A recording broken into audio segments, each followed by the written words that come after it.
everyone, welcome back to my channel. For anybody new here, my name is Zion and we talk about all things money.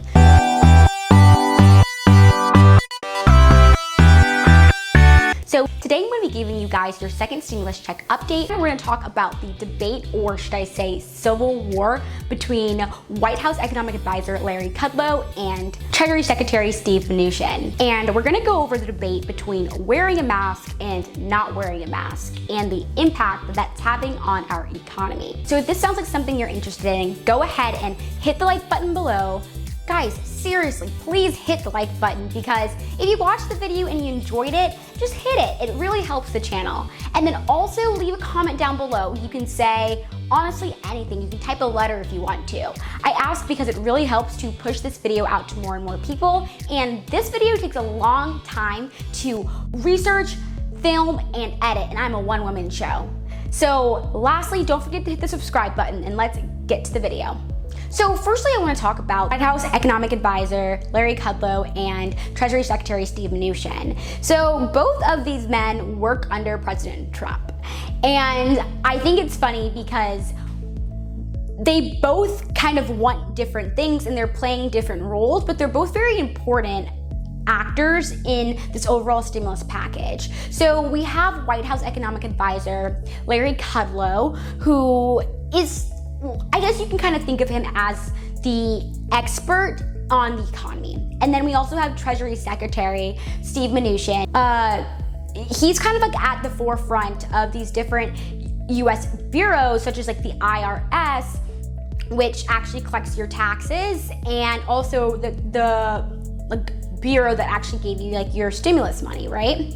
So he also is taking the position of the lead negotiator in ensuring that these second stimulus packages, or these stimulus packages on a whole, actually get approved. So they are all playing these like key players, these key roles in ensuring that this package gets passed. But we want to listen to what they're saying because they're at the forefront of it and they're going to advocate for what's going to actually happen. So I kind of want to put up 5 different main actors, I would say, and kind of explain their roles and really understand why we want to listen to what they're saying. So we have Nancy Pelosi, who is a Democrat, and she is the Speaker of the House. Now, why is that so important? Essentially, the Speaker of the House runs the House. Think of it like that, the chief of the House, and she kind of calls the shots. And depending on which party has the majority, that party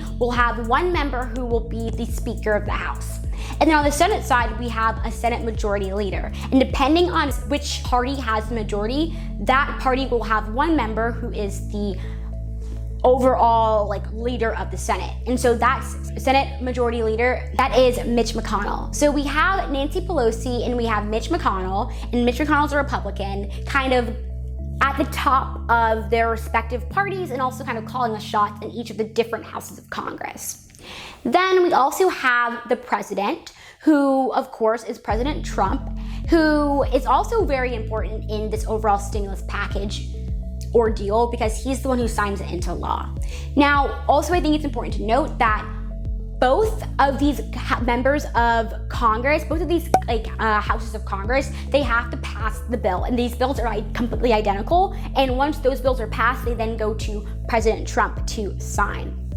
Then under President Trump, we have 2 people, and then that is going to be Treasury Secretary Steve Mnuchin. Then on the other side, we have key economic advisor to the White House, Larry Kudlow, and his job is to pretty much advise Trump on all things economy, but domestic and also foreign. So all of these people are playing a role, and we're going to shift our focus over to Treasury Secretary Steve Mnuchin and White House economic advisor Larry Kudlow, because those two are actually kind of not really bickering, but they kind of disagree on what is important. For example, White House economic advisor Larry Kudlow is very focused on more so his ideals, I would say, align with Trump, because he wants a payroll tax cut. He's pushing for the payroll tax cut that President Trump wants. And he's not wrong with that, because at the end of the day, if President Trump is saying that there needs to be a payroll tax cut inside of the package for him to sign it, then at the end of the day, in order for this to get passed, that has to be a part of the package.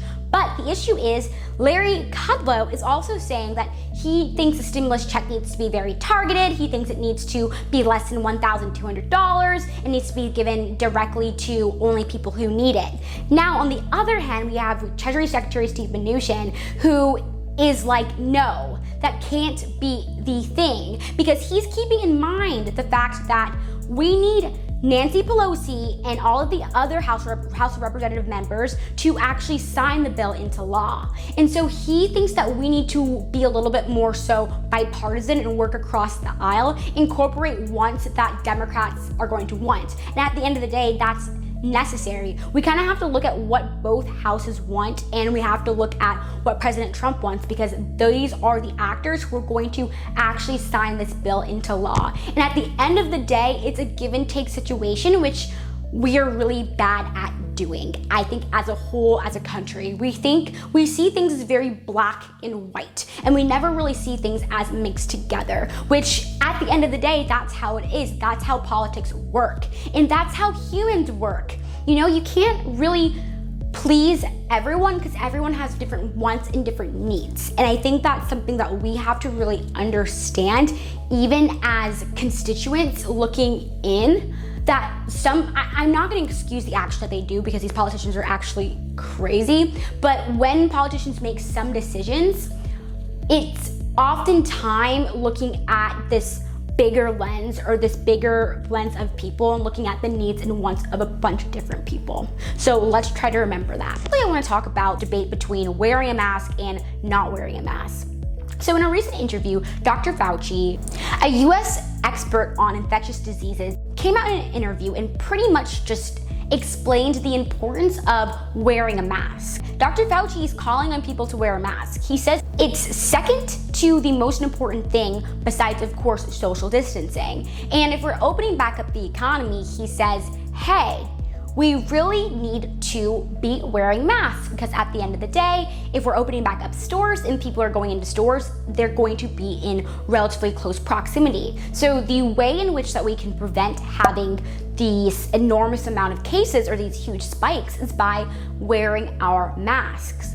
But it's interesting because, as you guys know, there's this huge divide, I would say, that the country is going through, where there's people who a lot of times I would say are more so Trump supporters, who are saying that you cannot force them to wear a mask, because it's this idea of not free speech, but that we live in America and we have the right to do what we want.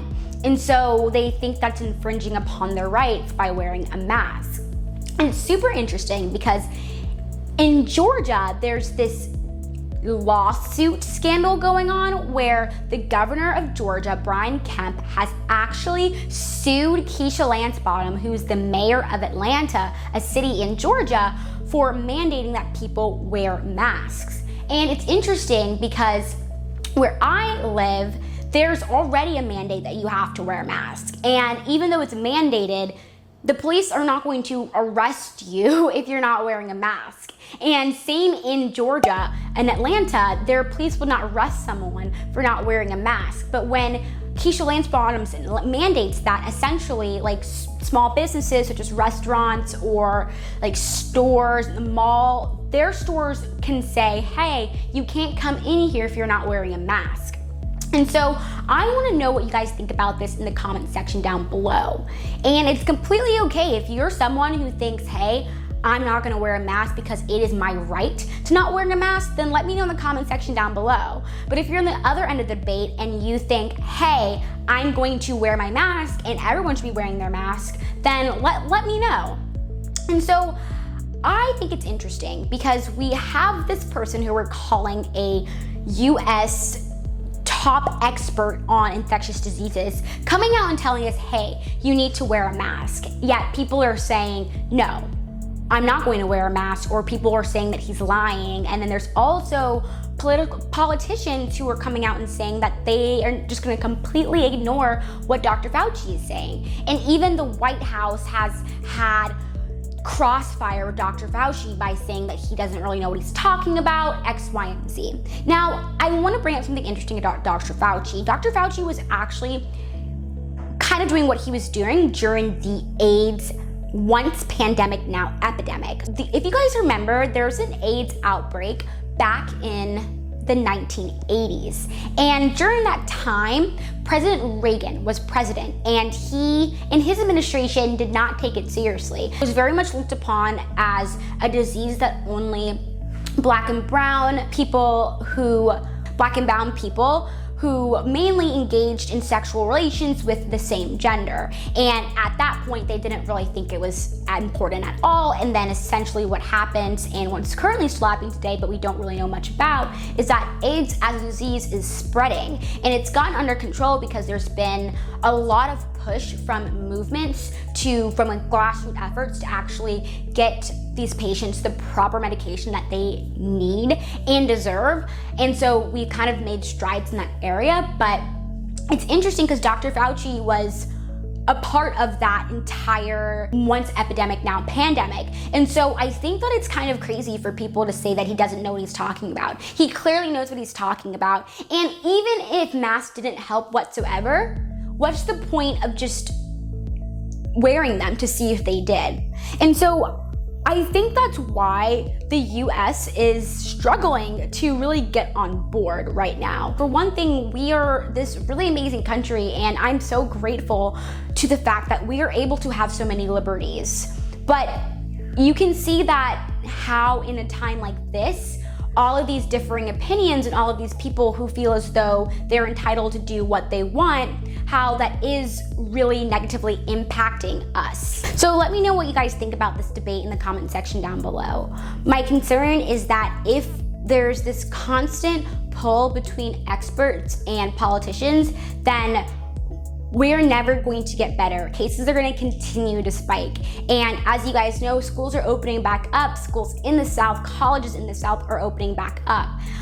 Recently, there's been the football teams from Southern schools that are testing positive for COVID because they're practicing. And it just seems like people aren't really listening, and I'm truly concerned for a second wave. If you guys remember, actually the Spanish flu of 1918, it wasn't bad the first time around. It was actually in the fall that the Spanish flu came back, and it completely wrecked the world.